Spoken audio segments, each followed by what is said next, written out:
it's weird. I talked about this the last episode, how in a vacuum I did enjoy watching the episode for the like Omashu episode in the live Yeah. action. I thought it worked. But then after that, I felt like it dove off a cliff because while I started watching the Spirit episode one, I was like, this is all so weirdly paced and put together. And why are these things here when they shouldn't be? And like, it's very confusing and I don't It's very confusing. understand. And the more I watch the animated show and go back to watch these episodes, I'm like, oh my God, it's worse than I thought.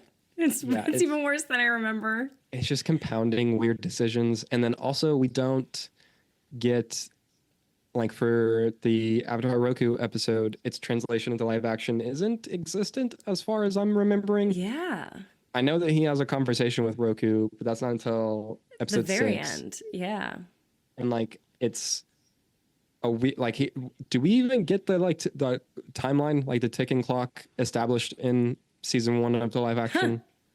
Because I have no idea. That's a great question. It's literally the post credit scene of the final. It's the final scene of this season. Oh, the post credit scene. Wait, do they even talk about the comet in the live action? So they talk about it at the very beginning because of the attack, because the air nomads are like, it's smart of you to like on any other night you wanted to be able to do this, but you didn't now. And the post credit scene in the finale of the live action one is one of the fire sages showing to like Ozai. They're looking at like like the clock thing. And the calendar. Like celestial star chart. Yeah. Yeah. And he's like, oh, it's like approaching again. And so that's how we get like the ticking clock. But the gang does not get the ticking clock as far as I'm remembering, because they don't go to Roku's temple, I don't believe. You're right. They just don't like the entire like Avatar Roku episode is basically not translated at all into the live action, which is wild because that's like it's not the inciting incident of the show, but it's like the next closest thing that you could have to like the inciting incident of the show, where like that's it the puts your caveat timeline for the whole rest of like the 3 seasons. It sets the stage for everything that goes forward. Like now they have to, all of the characters' actions are based on the fact that they now have this knowledge and have to go forward from there. And so we just don't get that. We also don't get the establishment of dragons, which will be a huge thing later on. Which we need dragons. Yes. Yeah. Because that dragon that we see in the animated show, that's the first dragon that we see. And then and that lets us know, like, okay, there's dragons. Like, well, we don't know that there's dragons in this world, but we know that they're in the spirit world. And dragons are a thing. And they'll be like super important whenever we get to firebending eventually, like later on. And so like you need those, and those are not.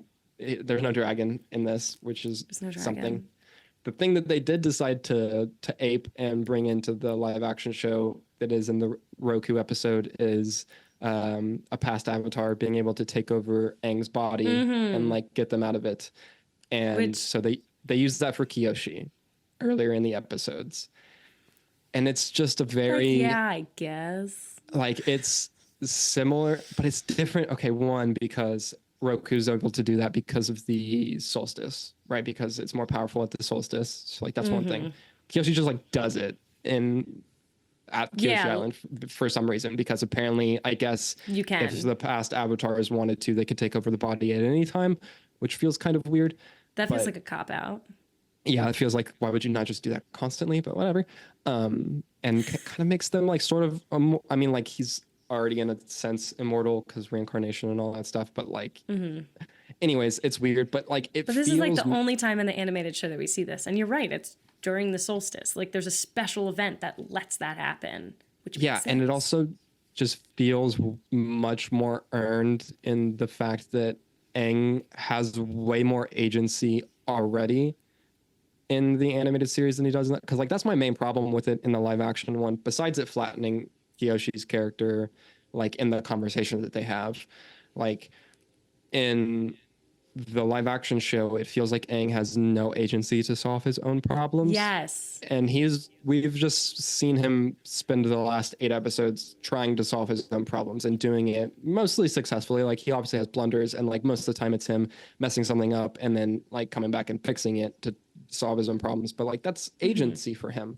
And like in this instance, like it is one of the examples of a Deus Ex Machina that they do kind of use in the show. Like I will say that, like where they're like, okay, well he can just use the avatar to get out of it. He can just which do is, this. Yeah. Which like, yeah, you like, have like they wrote themselves into a corner where like the gang needed a special way to be able to get out of there. And that's even said in the animated series. Like Sokka's like, can't you just go avatar state and beat them all up? And he's like, no, I can't just willingly go into that. Yeah. Which is like a really great point to make. And it would be really lame if he could just do that, because it's like just all the time. Then why wouldn't he just do that? It just like, it like breaks things. And so making it to where it's a very like location and time based thing that happens. And then also it doesn't feel like it takes away from his agency as much, because he's been doing so many other things that give him and his that give his character agency. So like it's fine that it happens this time. I feel like it just feels emotionally different. Like it feels sort earned, and he's like, it's to help you get out, and it's not like he kills anybody. Like he literally just destroys the temple that he made in his past life, or like when he was alive. He's like, this is my temple to destroy. This is my temple. It's made of lava and rock, so I could just destroy it. You know, why not? Yeah. So like that's why I feel like it feels different in the animated show whenever they do that. This is so random, but I found what the temple's based off of. The real name, it's called the Yellow Crane Tower in Wuhan, China. And it was built around 223 AD. Wild. So how crazy. That's insane. I'm definitely gonna have to look at that. But it's very cool, very pointy. Very pointy. Very pointy. Awesome. Architecture is so cool. Yeah, we need to talk about the architecture in this show. We'll get to that, but it's very very cool. It's some stunning stuff. I love where they take inspiration and like how they implement it in all the building structures and stuff. But yeah, it's just the architecture, not the live action. Yeah, it's just so. Guys, we watched it so you don't have to. Yeah, it's a weird thing, and I feel like that the avatar taking over the body is a perfect example of them being like, oh, well, this happened in the animated series, so we can use it here in this way. And it's like, when you're not using it in the right way. In the right way, yeah. And that's just. And it's used for like 2 seconds. It's used. He literally just appears for a little bit just to start destroying the temple, and then he's back. And he's gone instantly. Yeah. And then he's gone instantly. Like Kyoshi's there for a hot minute, busting ass. Like, oh my god. Just to take out all the guards and like get everyone. Get all of it. Roku just shows up and everyone else is like, oh my god, it's Roku, we gotta go. Yeah, they're like, Avatar Roku, oh my god. Yeah. Yeah. And they go crazy. I also noticed something, another side point, but this is in the animated series. They say like, they show a comet as a ball of fire close to the earth. But comets are actually, somebody pointed this out, I forget who it was a comment on something, but comets are made of ice.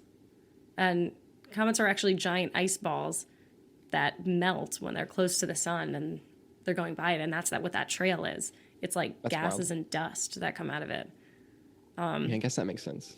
But I wonder if space is pretty cold. Space is pretty cold, yeah. So they're just like giant ice blocks. That's wild. So I think that's most though, because I mean like episode 8 just doesn't get translated at all into the live action. Like it's not there. Which is it's wild. Not at all. Yeah, none of the comet stuff. Barely any of the comet. Like I feel like I missed it.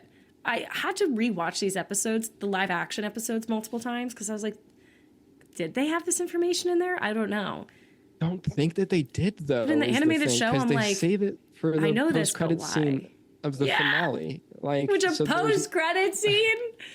Stop! There's no way that they did that. Well, I say there's no way they gave us that information twice, but they were real adamant about telling us stuff over and over again. So maybe, but like I don't think that they are, because they also one of my main things that I noticed about the live action show is that they don't put an emphasis on the fact that Aang needs to learn all the other elements really at all. Like before they don't summer ends. Like they don't talk about it, that he needs to learn them. Yeah. And so it's a thing, but whatever. Hey, Aspect listener, enjoying the show? Then be sure to subscribe here on The Aspect so you never miss an episode. And check out more episodes and clips on our playlist here. Thanks so much for watching, and... Lameo Hot Man.